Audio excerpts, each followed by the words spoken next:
monsieur. Merci beaucoup. Au revoir. Au revoir. Monsieur Coster, comment va la santé? Bon, enfin, ça peut aller. J'ai une ordonnance dans la poche depuis un petit moment, là. Comment va la jolie pharmacienne? Merci pour le compliment. Ce sont les boîtes de 50? Oui. Bien. Alors, voyons. À la Lundal, je vais être obligé de le commander. Ah bah ça n'a pas d'importance, je peux repasser le chercher. Demain au plus tard lundi. D'accord. Martin. Oh, monsieur Coster. Ah, bonjour. Ravi de vous voir, madame. Martin, il y a quelqu'un qui veut absolument te parler. Le téléphone est dans le laboratoire. Je servirai monsieur Coster pendant ce temps-là. Si ça ne vous ennuie pas. Oh, bien au contraire. Car la présence et le sourire de votre femme m'ont attiré bien avant que mes douleurs dans le dos me fassent souffrir. La Lundal. Vous n'en avez plus, je sais, votre mari me l'a dit. Oh, je suis navrée. Oh. Il faut le commander. Ah, puis il y avait une très bonne pommade que votre père me donnait autrefois. Elle faisait merveille, je ne sais pas comment ça s'appelle. C'était pour mes douleurs de dos. Ça me faisait beaucoup de bien. Vous en faites encore? Pour ça? vous, évidemment, je vais faire la préparation, monsieur Coster. C'est vraiment très gentil, merci. Et puis, dans tous les cas, je reviendrai vous voir un jour prochain pour la Lunda. Oui, qui était l'appareil? Sodek. Franz Sodek. Vous vous souvenez de moi? L'Espagne. L'été dernier. La balade sur le bateau amateur. Je me souviens, oui, oui. Mais je pensais que l'affaire était réglée. Qu'est-ce qu'il y a donc? Il y a des ennuis? Oui, eh bien, il y a eu un petit incident, monsieur Spoon. Un petit contretemps qui pourrait tout compromettre. Il faut que je vous parle. Pardon? Oui, je suis à Munich, oui. Aujourd'hui? Non, pas maintenant, je suis occupé. Non, excusez-moi, une employée me demandait quelque chose, oui. Oui. Bon, entendu. Oui. Ce soir, oui. D'accord. Alors, à 20h. Au revoir. Ce qui est ennuyeux, c'est que les photos appartiennent à mon père. Il est actuellement en train de faire une cure qui risque de durer longtemps. Ah, Martin, voici un journaliste. Il voudrait bien faire quelques photos de nous. Enchanté, monsieur Spohn. Voilà, pour fêter l'anniversaire de votre pharmacie, nous aurions aimé faire un article sur vous et votre femme. Maintenant? Non, ça serait dans 8 jours. Monsieur Axner voulait juste fixer un rendez-vous. Il serait juste que ton père soit là aussi, tu ne trouves pas? Mais ça dépendra de son état de santé. Bon, écoutez, on pourrait dire mardi. Bon, d'accord. On vous attendra donc en début d'après-midi. Bien, j'y serai. Merci. Au revoir. Au revoir. Klaus et Elfried nous ont invités pour ce soir, sans cérémonie. J'irai un peu plus tard. Monsieur Spohn, c'est très gentil à vous d'être venu. Mais il ne s'agit pas seulement de moi.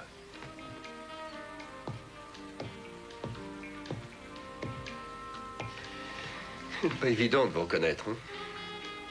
En maillot, à la plage, c'est une autre histoire. Hein? Ouais. Mais c'est bien que vous soyez venu. Vous voulez vous asseoir? Oui. Qu'est-ce que vous buvez? Merci, rien du tout.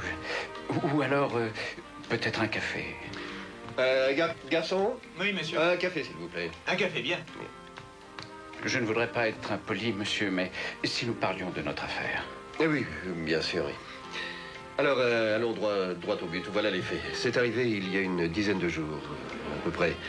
J'étais dans le port. Sur mon bateau, j'étais en train de réparer quelque chose, et voilà que je vois Marchan. Rodrigo Marchan. Il était sur son bateau 2 embarcadères plus loin. Nous sommes un peu voisins, vous voyez. Il revenait de pêcher. Il était heureusement seul. Et j'ai été le premier à le rencontrer, heureusement. Heureusement. Pourquoi dites-vous heureusement? Il avait le matelas à bord. Accroché dans son filet de pêche. Mais qui vous dit qu'il s'agit de Ne celui-là? racontons pas d'histoire. Il y a un coin du matelas qui est déchiré complètement. Déchiré par une hélice, manifestement. Oui, mais cela ne constitue en aucun cas une preuve, voyez. Mais ce n'est pas tout. Vos 2 ceintures, la vôtre et celle de Beck ou Becker. Dites donc, vous vous souvenez du nom de cet homme exactement? Non, je ne m'en souviens pas. Votre café, monsieur. C'est pour monsieur. Pardon.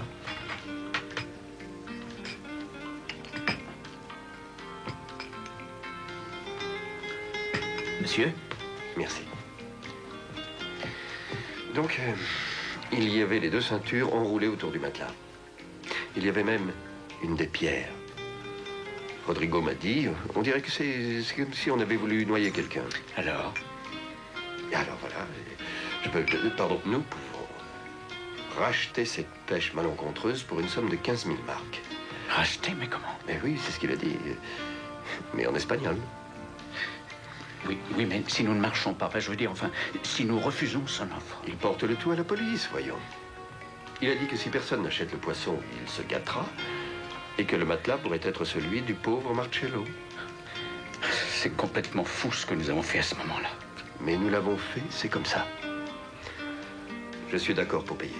Mais enfin, monsieur, vous n'avez pas l'air de vous rendre compte que payer cette somme équivaut à un aveu. Une fois que nous aurons le paquet en main, il n'y aura plus aucune preuve. Vous avez plutôt le beau rôle. Il ne connaît que moi. Moi, je vous propose... Enfin, je vous propose une chose et c'est pour ça que je suis là. Je vous propose de partager. Chacun 5 000. À condition de retrouver ce Beck ou Baker. Et dans le cas contraire, il faudra que nous partagions en deux.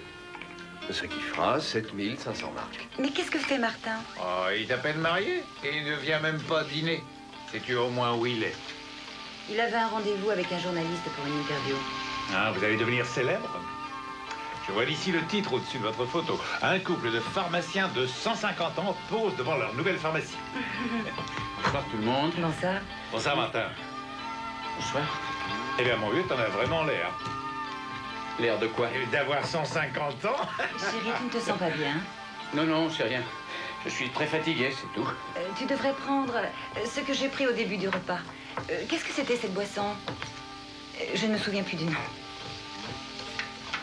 C'était, je crois, un samouraï. Oui, c'est cela. Je vais le chercher pour vous. C'est cela. Dis-moi, Martin, l'année dernière, t'étais bien en Espagne, hein? Au mois d'août, à San Antonio d'Ibiza.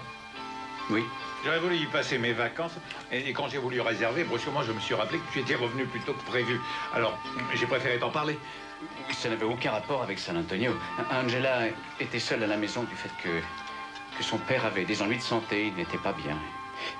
Et je me sentais si isolé, merci. Je n'avais pas le cœur à être en vacances. Ah bah voilà une excellente preuve d'amour, mon cher. Ben oui.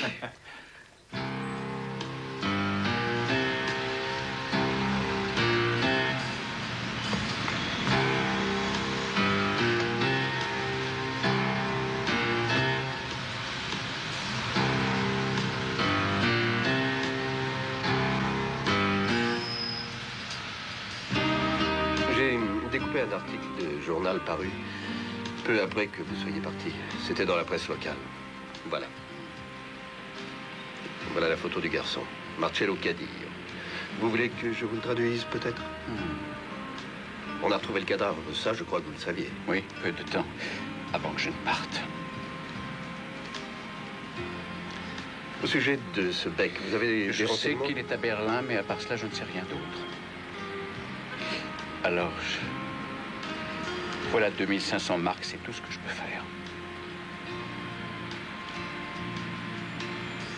Mais vous me mettez dans l'embarras. C'est que je ne peux pas retirer plus d'argent de mon compte sans qu'on le remarque. Monsieur Spohn, j'espère que vous ne m'en voudrez pas. Enfin, vous devez comprendre que je dois verser 15 000 marks à Rodrigo Marchand dans quelques jours. Sinon, vous et moi, on aura des problèmes. Vous pouvez être tranquille, je paierai ma part. En plus, je n'ai pas de garantie que vous tiendrez parole dans cette affaire et que je ne me retrouverai pas tout Je seul. ne peux pas plus actuellement. Vraiment. Très bien. Alors, faites-moi un papier pour le reste. Ça vous donnera du temps et moi, j'aurai une garantie. Allez, viens, ma chérie. Excuse-moi. Oh, dis-moi, tu sais bien pourtant que j'ai promis à papa d'être Je là. sais, ma chérie, mais si tu ne pars pas tout de suite, tu vas être en retard. J'enlève mon tablier, j'y vais. Ça fera 16,40, madame. Je m'en occupe, 16,40. Bien le bonjour, monsieur Spohn. Ah, bonjour, monsieur Coster. 16,40, 17, 18, 19, 20. Voilà. Merci. Votre monnaie. Voilà. Merci bien. Merci. Et votre paquet? Je viens, monsieur Coster. Tout est prêt. Je vais vous le chercher. Merci beaucoup. Au revoir. Au revoir. Ah, monsieur Custer, votre pommade vous attend. Ben, madame, bonjour. Alors, merci beaucoup. la Gundal. Et la pommade pour monsieur Custer est prête, elle est dans le tiroir, Martin. Bien. Au revoir. Au revoir. Passe un bon week-end. Oui, je te téléphonerai en arrivant. Salut-le pour moi. Oui, bon week-end. Alors, vous laissez ce pauvre homme tout seul?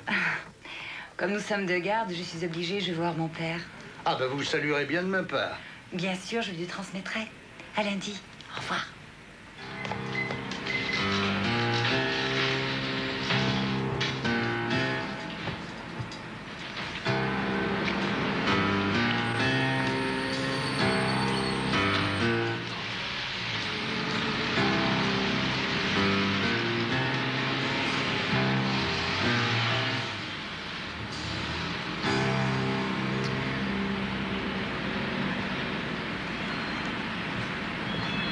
Ça vous suffira pour un bout de temps. Si j'en ai plus, j'en prends plus. Hein. Il n'y aura pas plus que la petite boîte. Nous allons fermer, Senta. Déjà 13 heures. Oui. Voilà, monsieur Coster. Merci beaucoup. Il vous faut bien masser, hein? Mais oui, Oui, je calme, sais. monsieur. Et tenir bien au chaud aussi. Oui, tenir bien au chaud. Ah, dites-moi, qui est-ce qui vous masse le dos? Oh, ça, je veux pas vous le dire. Vous êtes de garde cette nuit, n'oubliez pas. Oui, je sais. Je sors par derrière. Oui, merci. Au revoir. Au revoir. Au revoir. Alors, ça vous fait 4 marques, et voilà. Eh ben, ça fait 4 marques. Je vous offre la pommade, c'est un présent de la maison, monsieur Coster. Oh, mais c'est pour fêter le jubilé, alors. Non. C'est de la corruption de fonctionnaires.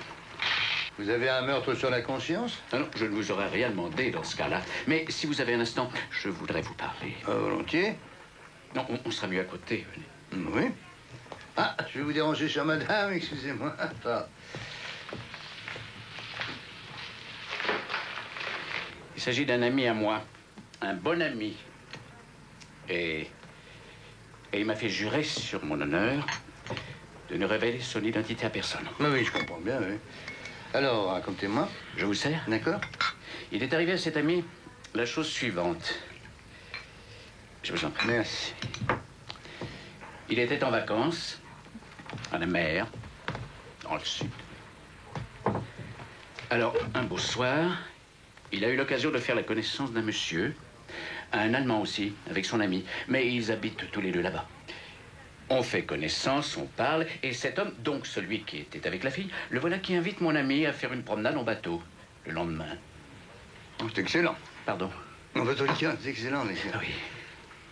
Le lendemain, tout le monde se retrouve à l'embarcadère comme prévu, et voilà qu'arrive un autre homme, lui aussi allemand, en vacances. Et après avoir bu un petit verre, on s'en va. Les gens étaient déjà très gais. Il faisait beau, un beau bateau, un bateau avec tout ce qu'on peut imaginer de plus luxueux. Il faut dire que la fille était également très belle. Elle était en monokini, les seins nus, une vraie beauté. Oh, vous allez finir par me faire rêver. Mais où ça se passait, tout ça? En Espagne. Bon, au revoir. Ah oui, au revoir. Au revoir, mademoiselle. Vous en prenez un autre? Oui, oui, volontiers, oui. Merci, merci. Donc, alors, tous ces beaux messieurs qui se trouvaient à bord, merci, ont commencé à se battre pour madame. Ah non, c'est pas ça seulement. Ce monsieur... donc, le nouveau venu a commencé à faire la cour à la fille ouvertement. Et l'ami? Le mien? Non. Non, l'autre, enfin, je veux dire, son ami à elle, c'est-à-dire l'ami de la belle-fille, quoi. Ah, celui-là, non. Il ne s'en était pas aperçu, à vrai dire. Il passait son temps à bricoler pour remettre en marche le frigo qui était en panne. Mais enfin, bon, on était bien, tout le monde s'amusait, on prenait la barre à tour de rôle, et puis au bout d'un certain temps, on a fini par se retrouver assez loin de la côte. Et puis tout à coup, on a vu un matelas pneumatique. Oh, on avait le soleil en plein dans les yeux, hein. Personne ne l'a vu assez tôt pour réagir. La fille a crié, vite, vite, faites quelque chose, ou je sais pas quoi. Enfin, le garçon qui était sur le matelas est tombé à l'eau. Pas soit pris de panique, ou alors, peut-être a-t-il été pris d'un malaise. Enfin, il est tombé. Bon, les autres... ont essayé de retrouver le garçon pendant plus d'1 heure, mais sans succès. Oui, le propriétaire du bateau disait... il vaut mieux faire comme si on n'avait rien vu, hein, parce que si jamais, par malheur, le garçon qui est sur le matelas se trouve être espagnol, alors là, on est bon pour aller tous en prison pour le reste de notre vie. Après? Et tous les 4 ont pris donc l'engagement de ne pas révéler cette histoire à qui que ce soit. Et d'ailleurs, ils cessèrent d'en parler même entre eux. Et le matelas en question? Ils l'ont immédiatement fait couler. Le garçon, lui, a été retrouvé le lendemain. Enfin, son corps a été retrouvé le lendemain sur la plage. Mais cet ami, le soir même, était déjà reparti en Allemagne. Et maintenant? Maintenant, le fameux matelas a été pris dans le filet de quelqu'un qui pêchait en bateau. Et ce pêcheur l'a reconnu. Et il a bien vu que ce matelas avait été coulé avec l'intention de dissimuler peut-être un meurtre. Et depuis cela, il essaie de faire chanter ce Francky. Et il veut obtenir un bon prix. Je vois.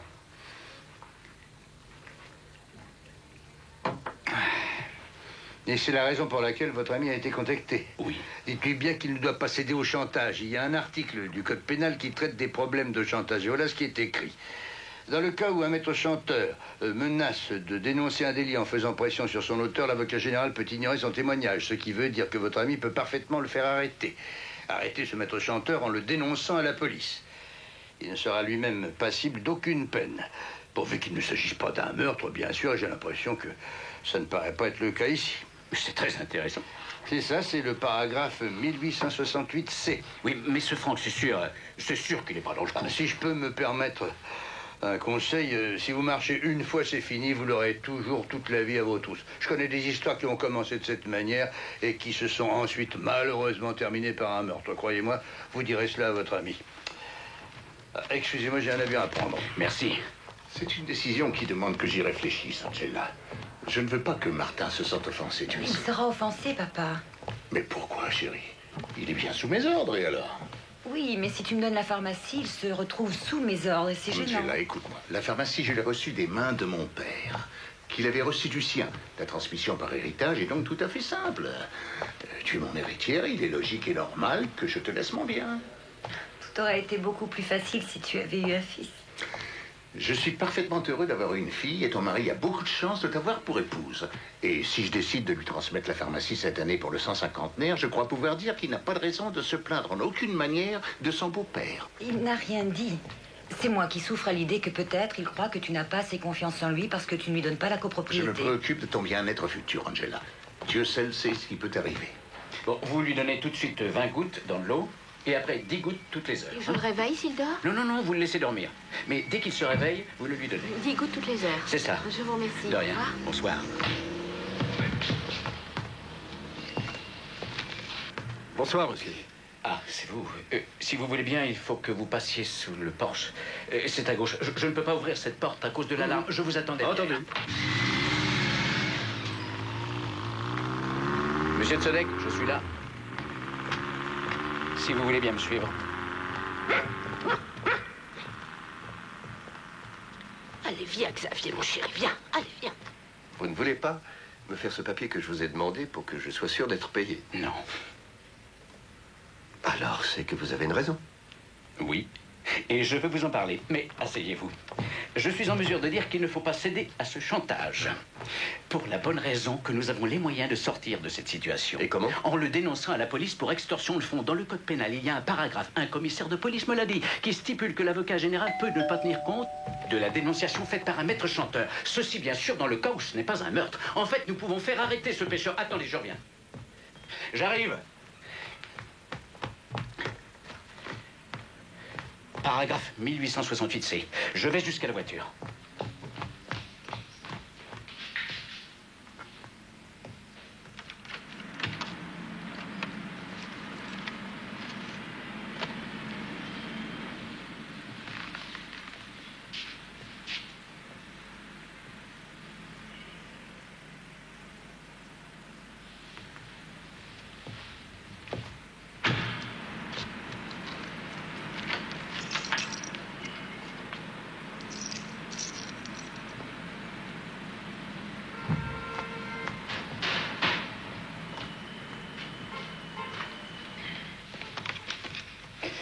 Bon, j'ai dû aller les chercher.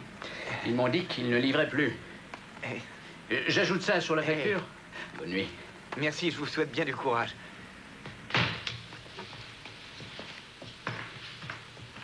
Je ne sais pas s'il y a le même article dans le code pénal espagnol, mais tout ce que je peux dire, c'est qu'il faut payer parce qu'il n'y a aucune autre solution, voilà tout. Je n'ai pas l'intention de me laisser extorquer de l'argent. Mais vous ne voulez pas dire par là que c'est moi qui vous fais chanter? Mais Dieu m'en garde, voyons. En vous disant cela, j'ai voulu dire simplement que vous et moi, nous sommes en mesure de ne pas céder. Vous ne croyez pas sérieusement que toute cette affaire sera réglée si je vais à la police de San Antonio en disant que je suis victime d'un maître chanteur? C'est idiot, vous ne connaissez pas les Espagnols. Rodrigo rapportera le matelas, il trouvera des témoins pour certifier que le bateau n'était pas au port ce jour-là. Une fois la main dans l'engrenage, on ne peut pas en sortir. Et je serai en prison en Espagne, en train de payer à votre place, pendant que vous continuerez à vendre vos drogues. Ah non, c'est trop facile. Mais monsieur Tzodek... Et quand c'est arrivé, je n'étais pas à la barre. Lequel de nous y était? Ah, moi? Oui, c'était ce Beck ou Baker. Oui, il avait pas mal bu d'ailleurs. Allez raconter ça à la police espagnole. Vous étiez à côté de lui, vous êtes complice. Je vous le dis en toute amitié, monsieur Spon. Soyez gentil de donner 5 000 et nous oublierons cette affaire. Non, écoutez, je me suis renseigné, il faut rester en dehors de tout ça. Donc, vous ne voulez pas me donner l'argent? Non, non, non, monsieur Tzodek. Mais d'autre part, je voudrais que vous me rendiez l'argent que je vous ai versé. Redites-moi ça, voulez-vous? Je voudrais récupérer les 2500. Ah non, non, non, celui-là, il attendra, hein? Il les achètera ailleurs, ces bonbons pour la gorge. Ah, maintenant j'ai compris. Vous voulez me laisser seul avec toutes les responsabilités, sous le bon prétexte que vous ne voulez pas céder à un chantage. Mais enfin... Vous pensez que de toute façon je paierai. Vous vous dites, il va arranger ça. Il habite là-bas. Il n'avait pas à prendre des gens avec lui. C'est bien fait, il l'a cherché. En plus des gens qui tripotaient la fille qui était avec lui. Je vous en prie. Mais le jeune Marcello, personne ne leur fera vivre. Je vous conjure sérieusement, monsieur, de ne pas m'empêcher de faire mon travail. Pas avant que j'ai l'argent. Vous allez me laisser passer, sinon... Sinon quoi? Vous avez passé toutes les bornes. Allez, fiche le camp. En tout cas, soyez certain que je ne paierai pas seul. Il y a des preuves contre vous. Je ne vais pas me laisser mettre à la porte comme un malpropre. Oui, je m'en vais, oui.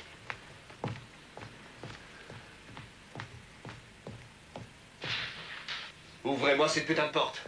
Laissez-moi sortir. Laissez-moi sortir, ouvrez la porte. Calmez-vous. Voilà, j'arrive. Voilà. Vous le regretterez, Spond. Cessez de crier. Je vous tiens, je me vengerai. Je me laisserai pas faire. Vous entendrez parler de moi. Chut, t'es pas couché. Mais qu'est-ce qu'il leur prend de crier comme ça, Xavier? Allez, reste là, reste tranquille. Oh, mais qu'est-ce qu'il lui prend à M. Spon de crier comme ça? Bon, maintenant c'est fini. Oh, je ferme la fenêtre.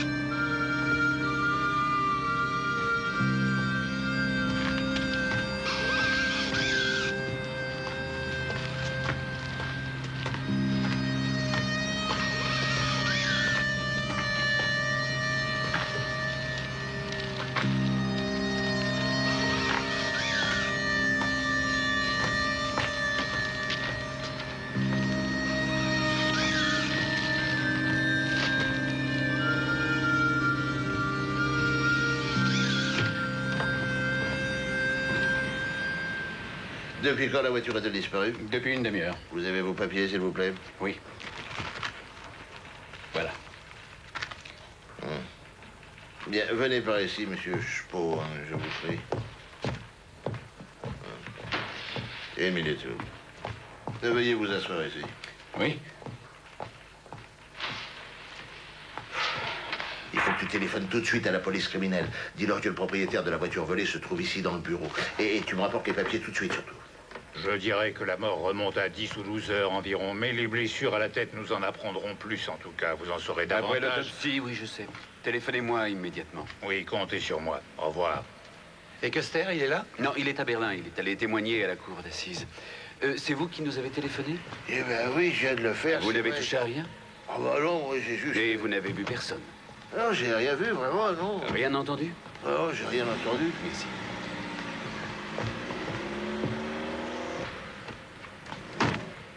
Oh, ben, le coffre était entrouvert, j'ai ouvert. Bonjour, je m'appelle Ayman. Vous êtes monsieur Spon? Oui. Vous l'avez retrouvé rapidement?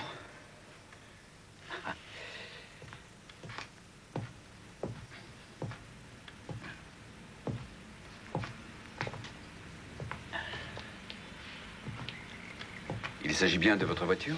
Oui.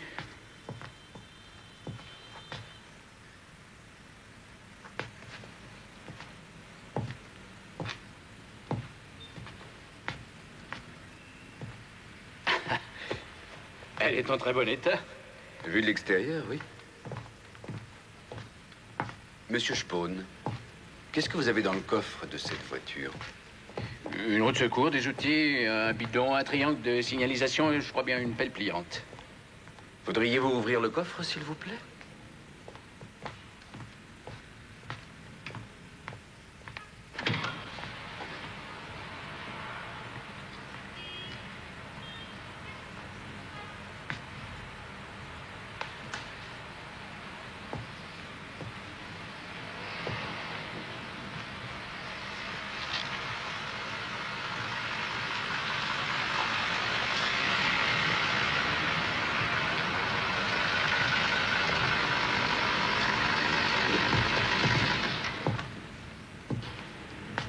Vous le connaissez?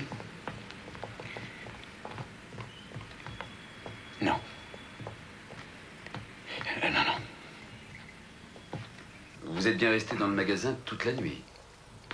Oui. Seul? Oui, ça, je crois vous l'avoir déjà dit.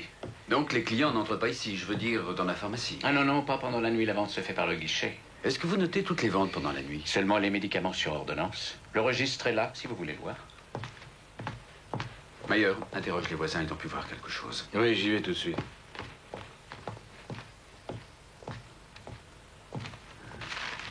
Le dernier client est venu à 1h20? Oui, un médicament puissant, c'était pour une crise de colique. Jusqu'à environ 3 heures, j'ai fait des travaux d'écriture et ensuite, eh bien, je suis allé me coucher. Et ce matin, j'ai voulu prendre la voiture pour rentrer chez moi. Elle avait disparu. Je n'ai rien à vous dire parce que je ne sais rien de plus. Et jusque-là, vous êtes sûr que vous n'êtes pas sorti? Ah oui. Même pas peut-être pour prendre l'air par derrière, par la porte entrouverte? Mais non, monsieur Eman. Écoutez, j'ai un peu l'impression, en fait, que vous me considérez comme un suspect. Je tiens à vous dire qu'on vient de me voler ma voiture, qu'on vole des voitures de nos jours, extrêmement souvent, je crois. Et ce qu'on a fait là, eh bien, on a volé une voiture, voilà. Je n'y suis pour rien du tout. Vous savez, les circonstances du vol de cette voiture sont, à vrai dire, très inhabituelles. Comment ça, inhabituelles?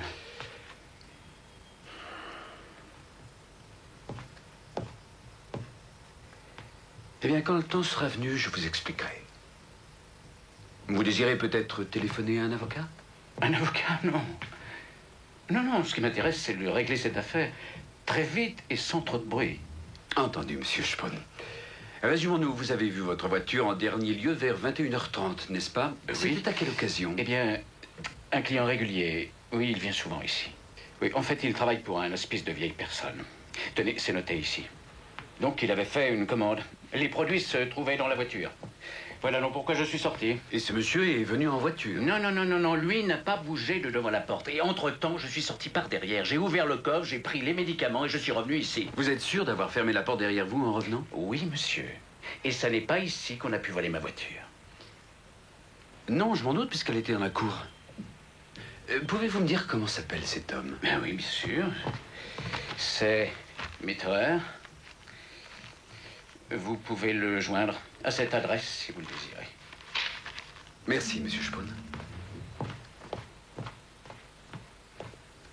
Donc, à 21h30, vous dites que votre voiture était là? Oui. Et il n'y avait aucun cadavre dedans. Et à 8h du matin? Le type qui l'a volé a pris son temps. Vous pouvez me donner vos clés? Oui, oui, j'aimerais avoir vos clés.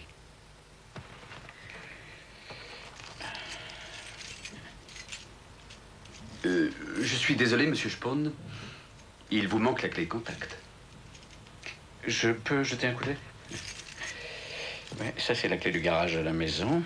Ça, c'est la porte du jardin. Et puis, c'est le bouchon d'essence. Et celle-là, c'est la boîte à clés. La clé de contact est sur le tableau de bord. Alors voilà, monsieur Spohn. Mon collègue va vous faire un bon café et vous allez pouvoir faire votre déposition. Ayman?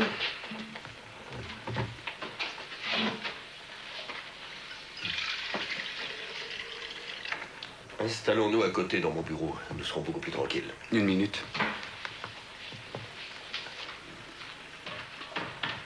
Il était à l'hôtel Interlux. Oui, c'est bien ça. Pourriez-vous faire le nécessaire pour que personne ne pénètre dans la chambre? Et à la réception, voyez s'il y a des appels pour Tzadek. Relevez tout ça et de toute façon, je viendrai moi-même bientôt. Je serai sur place dès que possible, oui. Allez, à tout à l'heure. Oui, Ayman? Ah, Mayertzfo. Oui, vous me le passez, oui. Oui, Ayman? Qu'est-ce qu'elle a vu? Bon, alors viens à l'hôtel Interlux. Non, non, tout seul, sans le témoin, s'il te plaît. On se retrouve là-bas, hein? Lieu de naissance? Dortmund. Alors, en cas d'urgence, tu peux me joindre à cet endroit. Avant la fin de la déposition, je serai revenu. À tout à l'heure. Alors, reprenons, s'il vous plaît. Non, non, il a fait la réservation depuis Ibiza. Monsieur Sodek habite ici depuis 5 jours. Et vous avez sa date de départ? Il avait retenu pour encore 2 nuits. Aurait-il déposé des objets de valeur dans le coffre de l'hôtel? Oui, de l'argent. Une somme importante? Oui, si je ne me trompe pas, 2500 marks, je crois.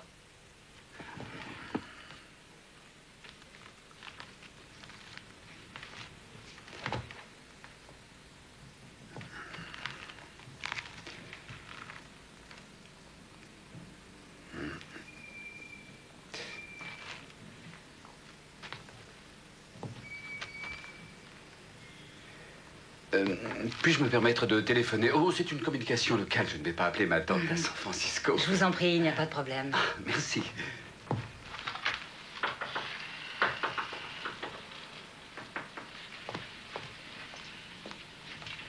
Oui. Excusez-moi, monsieur Eman. Entrez, je vous en prie. Alors? Ici la pharmacie Grunberg. La pharmacie est fermée pour le moment. Pour les services de nuit et du dimanche, vous pouvez consulter le tableau devant la pharmacie. Non, non, je ne connais pas ce monsieur, non. Et même sous son nom, vous ne le connaissez pas. Comment vous dites, monsieur Tzodek? Je ne le connais pas. Frank Tzodek. Non. Ouais. Et cette madame Zillmeyer dit qu'elle a vu quelqu'un traverser la cour aux environs de 9 h et que Spon lui a fait signe depuis la porte de derrière. Et que l'homme est rentré chez lui. Voilà qui est intéressant. Attends, il y a autre chose. Oui, alors pour la clé, ça j'ai du mal à comprendre. Il n'y a qu'une explication, à mon sens, c'est qu'elle a pu se détacher du porte-clés quand j'ai sorti les paquets du coffre de la Pour voiture. monsieur Mitterer. Oui, oui, les clés sont tombées, ça je m'en souviens très bien. J'étais très très encombré. Et les clés sont tombées. Oui, c'est possible. À ce moment-là, le voleur a pu l'avoir, c'est ça. Mais pourtant... Non, il n'y avait absolument personne, je le sais. Voyons, monsieur, écoutez-moi. C'est pourtant clair. On a volé ma voiture, je suis très ennuyé, c'est pour ça que je viens ici. Et je n'ai absolument rien à vous dire de plus que ce que je vous ai dit maintenant. Peut-être pas, monsieur Spon. J'ai appris des choses très intéressantes. Une de vos colocataires vous a vu. Il s'agit certainement de madame Zillmeyer. C'est cela. Vous la détestez parce que son chien urine devant la pharmacie et elle vous déteste parce que vous vous énervez. Elle a vu entrer quelqu'un par la porte arrière de la pharmacie vers 10 h du soir. Je vous en prie.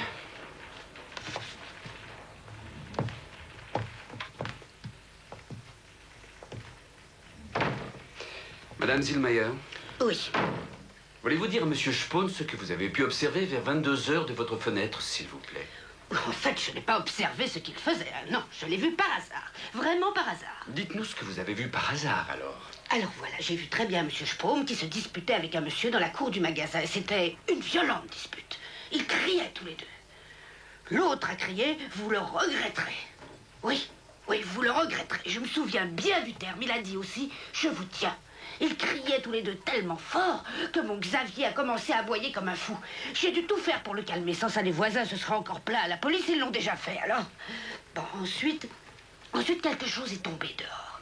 Je me suis demandé ce que c'était à une heure pareille. Et quelque temps après... Combien de temps? Oh, je dirais peut-être 10 minutes après. Oui, j'ai vu distinctement monsieur Spaume qui est parti avec sa voiture. C'est vraiment ignoble.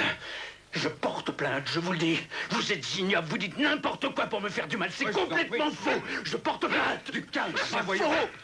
Je ne suis pas parti en voiture. Je ne suis pas folle, j'ai vu la voiture. Vous vous êtes disputé avec ce monsieur et violemment, elle a vu que vous le mettiez à la porte de chez vous. Xavier. Et vous étiez très très nerveux. Je sais ce que j'ai vu, je ne l'ai pas inventé tout de même. Ramène madame Zillmeyer chez elle, tu veux? On va vous raccompagner chez vous, madame. Oui, monsieur Eman. Oui, bien sûr. Allez, viens, mon chéri. Allez, viens. Doucement, mon Jésus, doucement. Rainer, veuillez vous asseoir, monsieur Spon. Oui? Fais entrer monsieur Mitterer. Entrez, s'il vous plaît. Bonjour, monsieur Spon. Bonjour. Je suis vraiment navré. Monsieur Mitterer, quand monsieur Spon est allé prendre les médicaments dans la voiture, vous étiez... Une minute, c'est que moi je ne savais pas que monsieur Spon avait les médicaments dans le coffre de sa voiture. C'est ce que monsieur Spon a dit? Oui, c'est exact. Alors il est allé prendre les médicaments et là... Là, il y avait quelqu'un à l'intérieur. J'ai vu un homme au travers de la vitrine de la Il était pharmacie. devant la porte qui va au bureau de monsieur Spon? Oui. Je lui ai même dit bonjour. Connaissez-vous ce monsieur? Non. Comment était-il? Il portait un manteau ouvert. Est-ce que vous pourriez le reconnaître? Je ne sais pas, peut-être. Dis-moi, les photos agrandies sont prêtes? Elles viennent d'arriver du labo, elles sont sur mon bureau. Venez avec moi. Venez.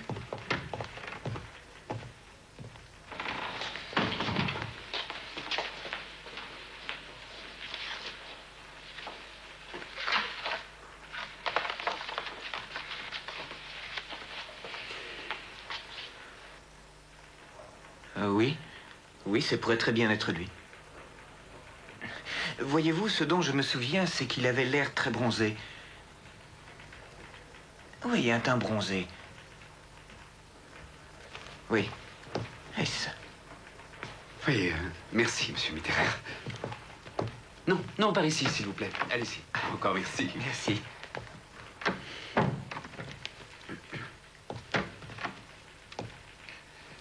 Alors, nous sommes d'accord sur le fait qu'il y avait ce soir-là dans la pharmacie un homme que vous avez mis à la porte vers 22 h, n'est-ce pas? Après vous être disputé avec lui. Oui. Oui, mais comprenez-moi. Pourquoi faut-il vous le prouver pour que vous consentiez à avouer? Non, vous voulez me faire avouer des choses qui ne dépendent pas de moi. Vous auriez tout intérêt à nous dire la vérité. Qui est cet homme et que voulait-il? Je le connais très peu. En fait, il est venu par hasard chez moi. Pour me dire bonjour, c'est tout. Pourquoi vous êtes-vous disputé? Mais parce qu'il voulait acheter des produits très forts. Sans ordonnance du médecin. Alors moi, j'ai refusé. Il est devenu violent. Je l'ai mis à la porte. Et voilà les faits. Alors, donnez-moi son nom. Non. Mais enfin, je l'ignore.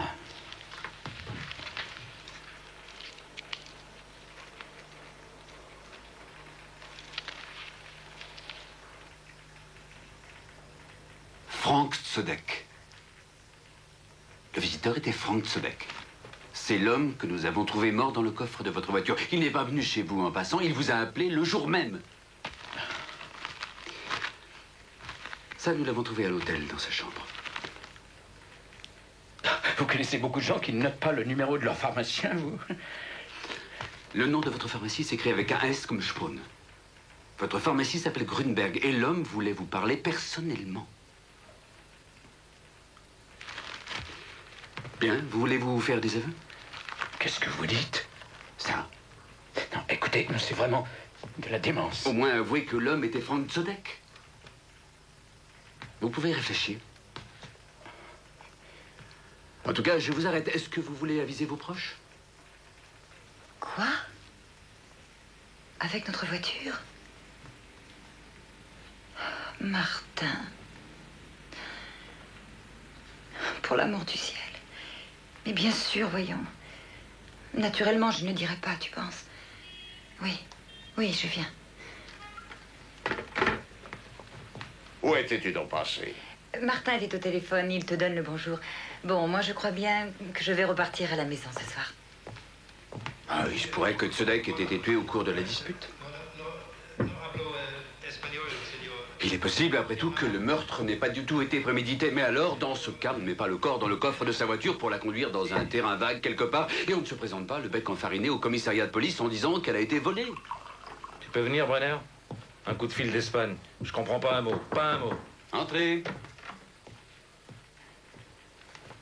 Oui, allô? Alors voilà les quelques affaires de monsieur Tzodek. Il y a la valise qui était à l'hôtel, les choses qui traînaient par là, et tout ce qu'il portait sur lui. Et le coffre est vidé? J'ai tout laissé là-bas. Il y avait 4 enveloppes pleines d'argent. Oui. J'ai tout mis sur la feuille. Donnez-moi le 42. Dans son carnet d'adresse, très bien tenu. D'ailleurs, il y a juste une page qui est manquante, les M. 42 66 02. Oui, merci. Elle a été arrachée. Allô? Allô? C'était dans la poche de sa veste, ce carnet. J'ai laissé le pantalon au labo. Alors? Le numéro en Espagne est celui de Tzodek. C'est sa compagne qui a répondu. C'est une certaine Anita Pfeiler. Elle arrive par le premier vol. Esther sera content de ce qu'on a fait. Oui, il y a une chose qui va pas te plaire. Ah oui? Ben oui, c'est qu'on est très fatigué. Bonne nuit.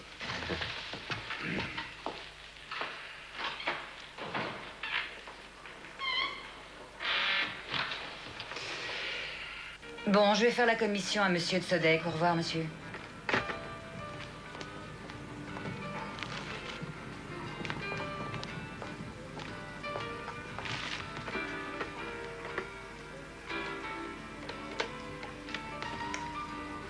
Monsieur Hayman, bonjour, ici l'hôtel. Un certain monsieur Baker a téléphoné, c'est la 2e fois, oui. Et il veut venir absolument à l'hôtel à 11h30. Et vous voyez, entendu? Je vous en prie, au revoir. Merci beaucoup. On dirait que Tzodek encaissait par moments des rentrées d'argent irrégulières, mais importantes, ça en a tout l'air. N'est pas déclaré. Pas de facture, vraiment très pratique. C'est peut-être lui qui versait les fonds, c'est difficile à savoir d'après les inscriptions. Les enveloppes trouvées à l'hôtel disent le contraire. Pendant son séjour ici, elles ont beaucoup augmenté. Je suis désolée, monsieur Baker. Monsieur Tzodek n'est pas rentré. Je ne peux malheureusement pas attendre. Pourriez-vous lui remettre ceci? Mais certainement, monsieur. Oh, un instant, s'il vous plaît.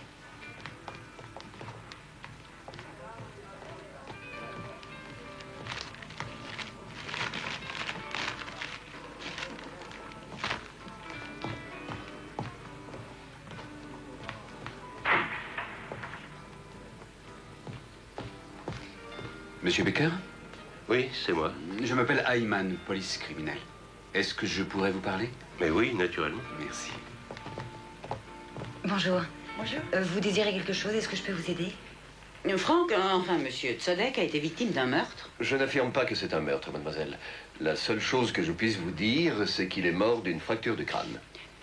Mais enfin, qui aurait pu vouloir le tuer? Nous vivons depuis si longtemps à San Antonio. Savez-vous ce que M. Tzodek est venu faire à Munich? Non, peut-être voir quelques amis. Monsieur Becker, vous avez remis à la réception de l'hôtel une enveloppe contenant 2000 marks. Votre prénom est Werner? Oui. Dans le calepin de Monsieur Tzodek, je vois l'inscription suivante. WB 1500 puis 3500. Oui. Vous pouvez refuser, bien sûr, de faire une déposition, mais il faut que je vous dise qu'il a été tué. Ah. Un meurtre, oui. Excusez-moi. Oui, mais jusqu'à quel point peut-on vous demander d'être discret sur le sujet? Je veux dire, est-ce que je vais pas lire demain dans le journal ce que je vais vous dire aujourd'hui? Monsieur Becker, il paraît tout à fait clair que Monsieur Tzodek a fait sur vous des pressions pour vous extorquer de l'argent. Si vous n'avez rien à cacher, il n'y aurait rien eu. Mais dans le cas où il ne s'agirait pas d'un crime, vous n'avez vraiment aucune raison sérieuse de céder à un maître chanteur? Une minute. Ce n'est pas Monsieur Tzodek qui m'a fait chanter. Voilà ce qu'il en est. Bon, j'ai passé l'été dernier mes vacances près d'Ibiza. Et voilà comment j'ai rencontré Monsieur Tzodek. Il m'a invité avec un monsieur, lui aussi originaire de Munich, qu'il venait de rencontrer, à faire une promenade en bateau. Une jeune femme, l'amie de Monsieur Tzodek, était aussi à bord. Bon. Et puis voilà. Oui, c'est exact, en effet. Et qui conduisait le bateau?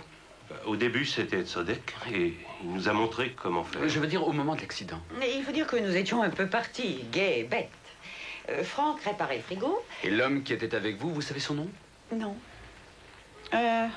Peut-être son prénom, oui. Mais j'ai oublié son nom. Moi, je m'en souviens très bien de son prénom. Martin. Oui, Martin. Il était quelque chose comme pharmacien. Est-ce que Tzodek, à sa dernière visite à Berlin, vous a parlé de ce pharmacien? Il ne connaissait pas son nom, pas plus que moi. Il m'a simplement dit que lui payait 7500 marks. Est-ce que le nom de cet homme serait Martin Spohn? C'est ça, oui. Martin Spohn.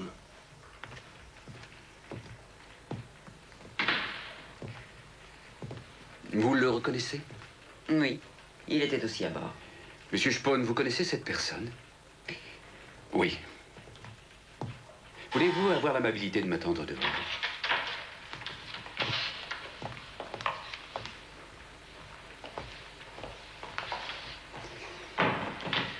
Alors, Tzodek voulait vous extorquer la somme de 7500 marks?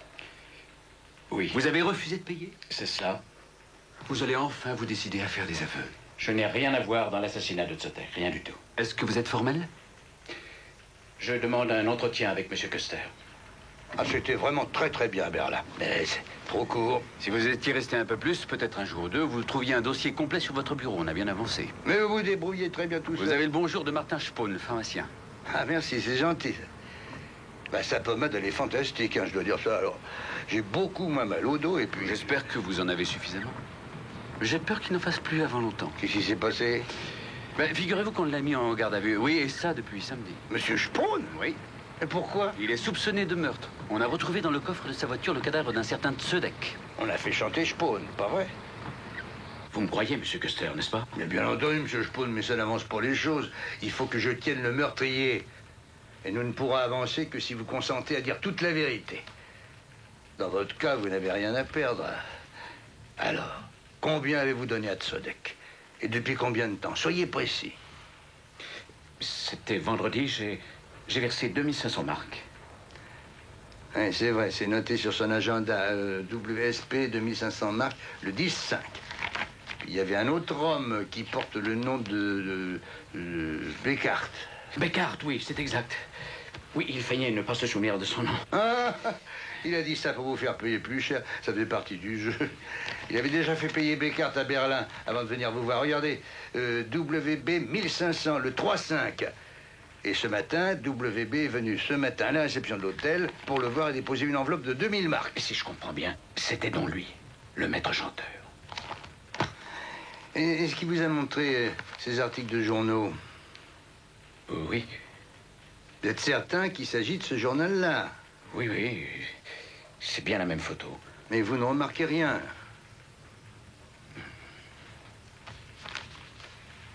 Si, attendez, tout en haut de la page, la date est différente, je crois bien. Et vous avez peut-être eu celui-là, non? Oui. Oui. Mais ce sont les mêmes. Avec différentes dates, oui.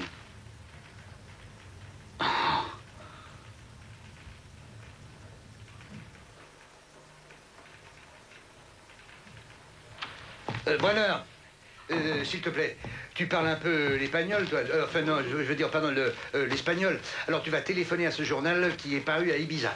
Et alors, tu cherches le nom de l'éditeur avec la police de San Antonio. Je compte sur toi pour me retrouver la date exacte de ce fait divers, avec, bien sûr, l'efficacité qui te caractérise. Hein? Oui, si, seigneur. Garde.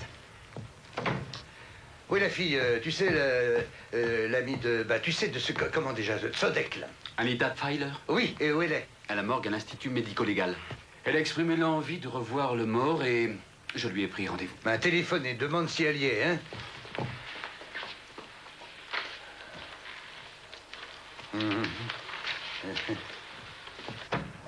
Ah bon, Brenner, vous me comprenez? Ah ouais, j'ai de la chance. Brenner. Oui. Excuse-moi, je voudrais que tu me tiennes l'adresse et, si possible, le numéro de téléphone de Rodrigo Machan. C'est un pêcheur, voilà. Et merci. Hein. Allô? Elle n'est pas là? Des renseignements? Et vous ne l'avez pas vue?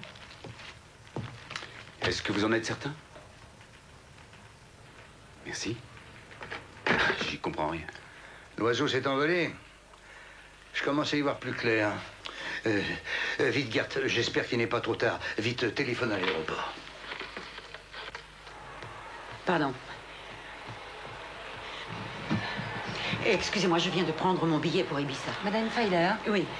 Madame Anita Pfeiler? Oui. Police criminelle, si vous voulez bien me suivre. Où en est-on avec la Libye de ce monsieur Beckart? On attend la confirmation, mais selon toute probabilité, il était ce soir-là à Berlin en train de jouer aux quilles. Regarde-moi tout ce qu'il a marqué. HL 3000, le 6-5. Et là, tiens, là.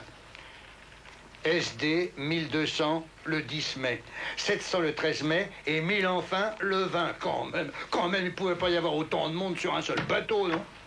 Les journalistes sont en train de vérifier les archives et la date de la mort du garçon. Moi, je téléphone à la police de San Antonio. Et pourquoi manque-t-il la page des M?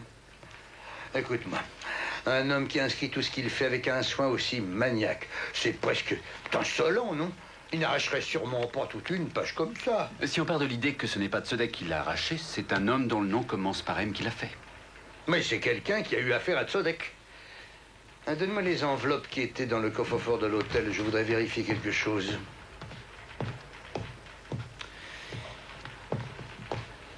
Alors, 2500, oui, ça c'est l'argent de Spohn. Hein. 1500, ça c'est la compte donnée par Beckart à Berlin. 1200, sur le calepin c'est marqué le même jour que Spohn avec un SD marqué à côté. 250, je ne vois aucune somme de ce genre sur le calepin. Il faut donc en déduire dans ce cas-là qu'elle a été notée en conséquence à la page des M. Monsieur Coster, j'ai besoin de vous. Je comprends pas, c'est incroyable. Ben, j'espère que tu as trouvé quelqu'un qui parle notre langue. Oui, Ayman? Oui, tu l'as fait monter au bureau. Vous en êtes absolument certain? Le pêcheur Rodrigo Machan est mort, vraiment? Depuis 2 ans. Vous avez entendu? Machan est mort depuis 2 ans. Alors voilà la preuve formelle que le maître chanteur n'était pas Machan, mais Tzodek. Et que pouvez-vous me dire au sujet d'un jeune homme appelé Juan Sebastián Cadillo? Mais vous ne deviez venir que demain matin à 10h? J'aimerais bien avoir une explication. Oh, ce sont mes nerfs qui ont craqué. C'est vraiment trop dur pour moi. Je suis navré, mais nous avons absolument besoin de votre présence pour l'enquête. Vous en êtes sûr? La fille est arrivée. Momentito, gracias. Oui. Juan Sebastián Cadillo s'est noyé au mois de juillet, le 28. Mais il y a 3 ans. Et si je vous promettais sur l'honneur de ne pas partir? Bonsoir, mademoiselle Pfeiler. Oui. Commissaire Custer. C'est vous, je vous en prie. Je suis chargé de mener l'enquête concernant M. Tzodek. Alors, d'après ce que je sais, ce qui a provoqué sa mort est lié directement à une promenade en bateau en Espagne au cours de l'été dernier. Vous vous trouviez d'ailleurs à bord de ce bateau. Hein? Le bateau a provoqué la noyade d'un garçon qui s'appelait Juan Sebastián Cadillo. De quelle façon est-ce arrivé? Vous êtes au courant? Oui. Est-ce que vous êtes au courant qu'on a essayé de faire pression sur votre ami, le maître chanteur est un pêcheur du nom de Rodrigo Machan, et que M. Tzodek était venu ramasser l'argent auprès des deux messieurs qui avaient fait la promenade à bord du bateau ce jour-là. Ils venaient faire la quête, en quelque sorte. Oui, mais mais... nous savons que Rodrigo Machan est mort depuis 2 ans. Le maître chanteur était donc M. Tzodek. N'essayez pas de raconter que vous ignorez tout ça. Ce n'est pas moi qui suis responsable. Quand le bateau a malencontreusement provoqué la mort de ce jeune garçon, là, Juan Cadillo Sebastián... J'étais dans la cabine. Qu'est-ce que vous voulez que je vous dise? Oh, mais l'endroit où vous vous trouviez n'a pas beaucoup d'importance. Seulement, le garçon s'est noyé il y a 3 ans. Et cela, vous le saviez aussi. Vous êtes donc passé sur un matelas pneumatique vide pour effrayer ces messieurs et pouvoir les faire chanter ensuite. Oh, j'ai pas l'intention de vous donner des détails. Ce petit carnet trouvé dans la poche de la veste du mort est plein d'inscriptions concernant ce qu'il voulait ou ce qu'il avait encaissé. Et votre complicité me paraît tout à fait évidente. Croyez-moi, je n'ai pas voulu. Non, mais vous étiez là. Oh, bien sûr, je ne vous demande pas combien de matelas pneumatiques vous avez renversés, ni combien de messieurs sont montés à bord, ça m'est égal. Non, ce que je vous demande, c'est un nom qui commencerait par un M, c'est tout. Qui commence par un M, quelqu'un que M. Tzodek faisait chanter depuis longtemps. M... Oui, M. Massman. Massman. Monsieur Massman. Oui. Il y a quelqu'un qui vous attend. Je m'en vais maintenant. Bien. Messieurs, si vous voulez bien attendre un instant. Au revoir.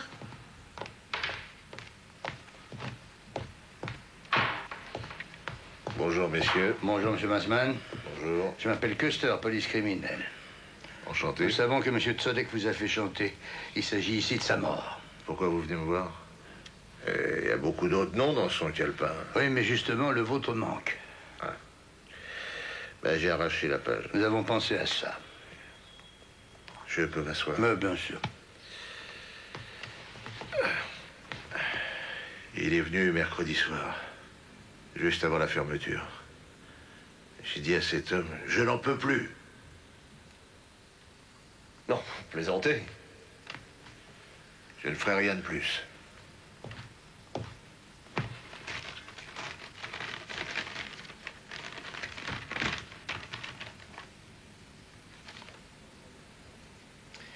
Monsieur Massman, d'ici mardi, je veux le dernier versement. Désolé, mais si vous refusez, tout ce que vous avez versé jusqu'à présent sera annulé. C'est à prendre ou à laisser. Vous devez 2000 et vous devez me les payer. Il n'y a aucun moyen que j'y échappe.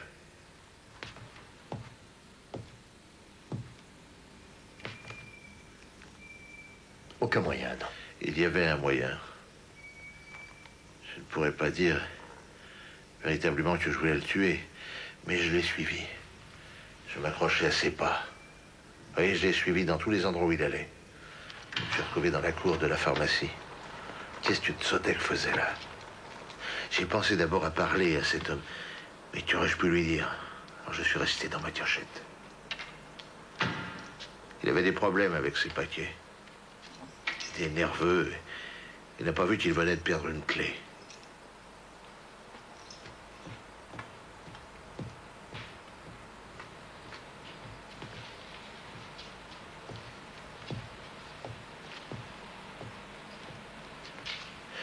Je ne sais pas pourquoi je l'ai ramassé.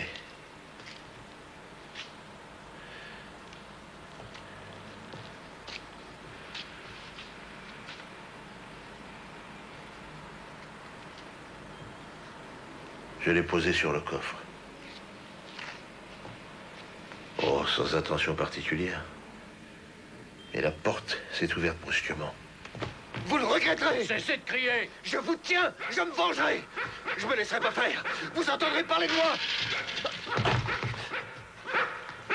Saloperie.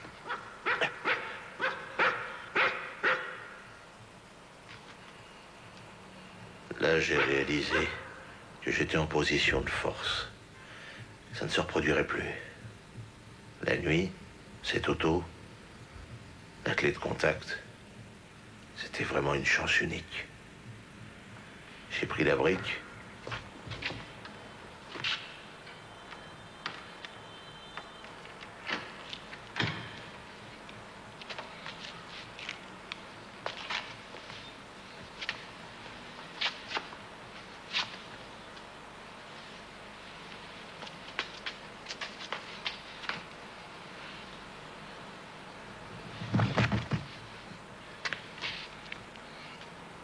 Ensuite, j'ai arraché la page de son tire-pain. Mais j'ai laissé le carnet dans sa poche. Pour que tout le monde sache quel genre de saloperie était cet homme. Monsieur Massman, je vais être contraint de vous arrêter pour avoir tué monsieur Frank Sodek. Monsieur le commissaire, j'avais un fils. Et il a été tué dans un accident. Et là, par ma faute, il est arrivé un accident et un jeune homme est mort. Je ne peux pas oublier ça. Le problème des jeunes garçons, nous en reparlerons. C'est-à-dire? Est-ce que vous avez vu lors de l'accident le corps du jeune garçon? Enfin, je veux dire, est-ce que vous avez vu le garçon sur le matelas pneumatique ou non? J'ai vu sa photo sur le journal. Oui, et qui vous a montré le journal? C'est Sodek qui m'avait montré la photo. Alors ça, c'est incroyable ce que j'entends. Mon collègue Hyman va vous éclairer là-dessus, n'est-ce pas? Et je vous prie de bien vouloir nous accompagner. Alors, Madame Spohn. Monsieur Caster. Votre mari est entré? Non. Eh ben, il va rentrer à la maison. Écoutez, votre pommade est merveilleuse. Ça m'a fait un bien fou. Les douleurs dans mon dos, ben, elles sont beaucoup, beaucoup moins fortes. Ah, qu'est-ce que je vous disais? Ben, le voilà. Le voilà. Qu'est-ce que je vous disais, hein? Ah, monsieur Spohn. Bonjour et merci. Oui, j'ai tout expliqué à votre femme. Tout est très clair. Allez, au revoir. Au revoir. Ah, monsieur Spohn.